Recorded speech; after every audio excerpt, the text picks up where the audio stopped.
Viewfinder from What We Talk About When We Talk About Love by Raymond Carver. A man without hands came to the door to sell me a photograph of my house. Except for the chrome hooks, he was an ordinary-looking man of 50 or so. "How did you lose your hands?" I asked, after he'd said what he wanted. "That's another story," he said. "You want this picture or not?" "Well, come in," I said. I just made coffee. I'd just made some Jell-O too, but I didn't tell the man I did. "I might use your toilet," the man with no hands said. I wanted to see how he would hold a cup.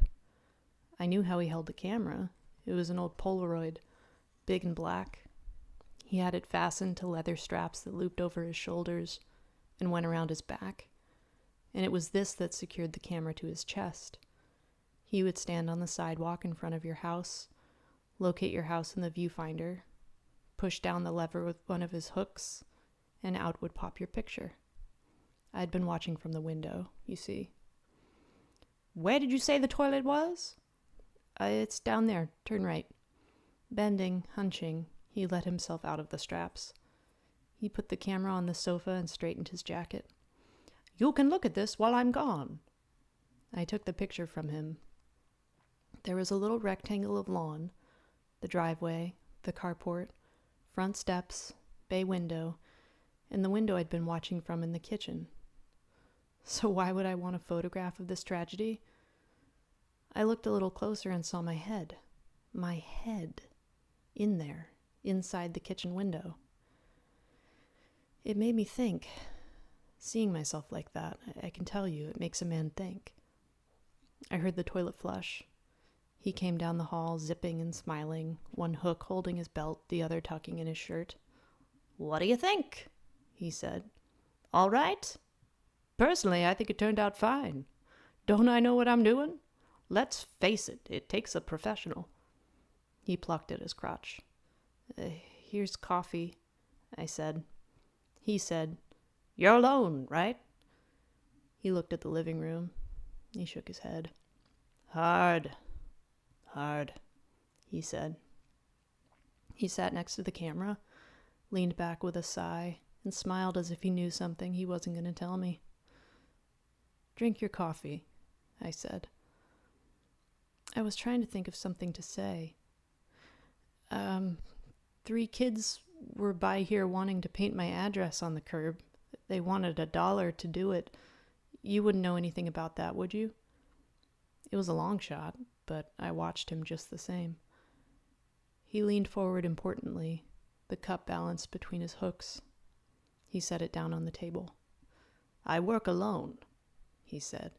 "Always have, always will. What are you saying?" he said. I was just trying to make a connection, I said. I had a headache. I know coffee's no good for it, but sometimes Jell-O helps. I picked up the picture. "I was in the kitchen," I said. "Usually I'm in the back." "Happens all the time," he said. "So they just up and left you, right? Now you take me, I work alone. So what do you say, you want the picture?"